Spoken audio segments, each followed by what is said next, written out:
శ్రీ భూవరాహ స్తోత్రం ప్రారంభం. ఋషయవూచు జితం జితం తే జితయజ్ఞ భావనా త్రయీం తనూం స్వాం పరిధున్వతే నమః.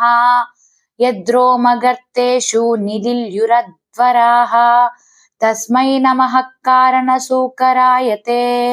రూపం తవైతన్నను దుష్కృతాత్మనాం దుర్దర్శనం దేవ యదధ్వరాత్మకం.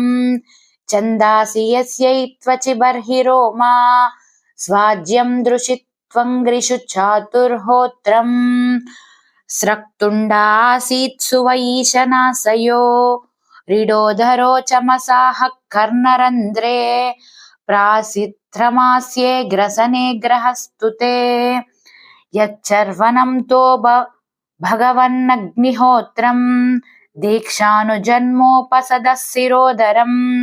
త్వం ప్రాయణీయో దయనీయదంష్ట్రః జిహ్వా ప్రవర్గ్యస్యస్తవ శీర్షకం క్రతోః.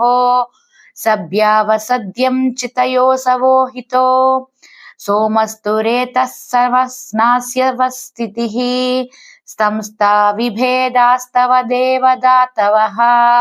సత్రాణి సర్వాణి శరీర సంధిస్వం సర్వయజ్ఞక్రతురిష్టిబంధనః. నమో నమస్తేఖిలయంత్రదేవతా ద్రవ్యాయ సర్వక్రతవే క్రియాత్మనే. వైరాగ్యభక్త్యాత్మజయనుభావిత జ్ఞానాయ విద్యా గురవే నమో నమః. దంష్ట్రాగ్రకోట్యా భగవస్త్వన్యాదృతా విరాజతే భూధరభూసభూధరా.